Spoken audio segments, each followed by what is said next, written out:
ఆంధ్రప్రదేశ్ ప్రభుత్వము ప్రతిష్టాత్మకంగా మనకి బడి పిలుస్తుంది అనే కార్యక్రమము టేకప్ చేయడం జరిగింది. గౌరవ మంత్రివర్యులు శ్రీ నారా లోకేష్ గారు చాలా క్లియర్గా మనకి ప్రభుత్వ పాఠశాలలో ప్రతి ఒక్కరూ చదువుకునే విధంగా మనకి ఫెసిలిటీస్ ఏర్పాటు చేయడము, అలాగే ఎడ్యుకేషన్ యొక్క క్వాలిటీని ఇంప్రూవ్ చేయడం కూడా మనం చూసాం. సో అందుకని ఈ సంవత్సరం మనం రిజల్ట్స్ చూసినట్లయితే ప్రైవేట్ స్కూల్స్ కన్నా కూడా మంచి రిజల్ట్స్ మనకి గవర్నమెంట్ స్కూల్స్లో రావడం జరిగింది. సో మనది ఎస్పెషల్లీ పోలవరం జిల్లా చాలా గిరిజన ప్రాంతము అండ్ ఎస్టీస్ ఉండేటటువంటి ప్రాంతము. అండ్ ఎడ్యుకేషన్ ఒక్కటి మాత్రమే మన తలరాతలు మార్చగలదని చెప్పి ప్రతి ఒక్కరు కూడా అర్థం చేసుకోవాల్సిన అవసరం ఉందని మీ అందరికీ కూడా తెలియజేస్తా ఉన్నాను. ఎందుకంటే మన జిల్లాలో చాలా డ్రాప్ అవుట్స్ ఉన్నారు అండ్ చాలా హిల్ టాప్లో ఉన్నటువంటి విలేజెస్, రిమోట్లో ఉన్నటువంటి విలేజెస్లో చదువుతున్నటువంటి పిల్లలు ఇంకా బడికి రానటువంటి పరిస్థితి నెలకొని ఉన్నారు.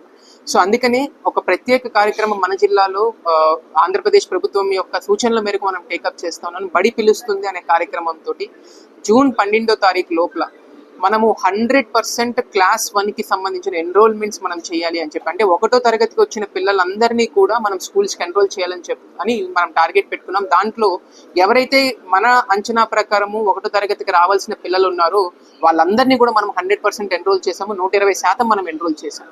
అలాగే 2వ తరగతి నుంచి 3వ తరగతికి, అలాగా 9వ తరగతి నుంచి 10వ తరగతికి, అంటే ప్రతి క్లాస్ టు క్లాస్ ట్రాన్సిషన్ కూడా మనం 100% చేయడానికి మనము ఆల్రెడీ మన కమిటీస్ కూడా ఫామ్ చేసి ఉన్నాము.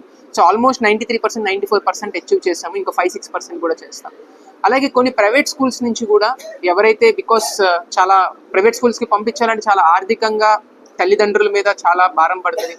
నేను మొన్న మధ్య ఒక ఇంటికి వెళ్ళి వాళ్ళతో మాట్లాడుతున్నప్పుడు కూడా తల్లిదండ్రులు అదే చెప్పారనమాట. ఆల్మోస్ట్ 25,000, 30,000 రూపాయలు ఇచ్చేసి ఒక ప్రైవేట్ స్కూల్కి పంపిస్తున్నారు, but quality of the education అక్కడ కూడా బాగాలేదని చెప్పి వాళ్ళు నాతో చెప్పడం జరిగింది. సో వాళ్ళు ఇమీడియట్గా గవర్నమెంట్ స్కూల్లో జాయిన్ అవుతూ ఉన్నారు.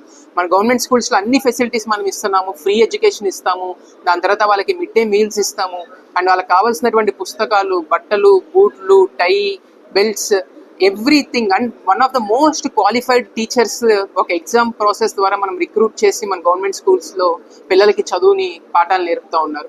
సో మన పిల్లల యొక్క భవిష్యత్తు తల్లిదండ్రులుగా ప్రతి ఒక్కరి చేతిలో ఉంది అండ్ మనందరి చేతిలో ఉంది. సో వారందరినీ కూడా తప్పనిసరిగా స్కూల్కి పంపించవలసిందిగా నేను కోరుతా ఉన్నాను. అండ్ దీనికి ఫెసిలిటేట్ చేయడం కోసము, మానిటర్ చేయడం కోసం ప్రతి స్కూల్కి ఒక కమిటీ కూడా ఏర్పాటు చేసాం. అక్కడ ఉన్నటువంటి అంగన్వాడీ టీచర్, దాని తర్వాత head master and then panchayat secretary, వీళ్ళందరికీ ఒక కమిటీస్ చేసాము. అలాగే మండల్ లెవెల్ కమిటీస్ పెట్టాము, డిస్ట్రిక్ట్ లెవెల్ కమిటీ కూడా పెట్టాము.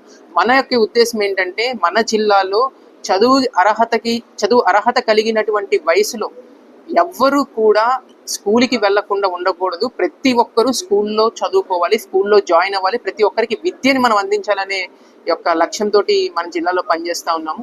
దీనికి ఎస్పెషల్లీ తల్లిదండ్రులు అందరూ కూడా సహకరించాలని చెప్పి నేను కోరుతా ఉన్నాను. Thank you.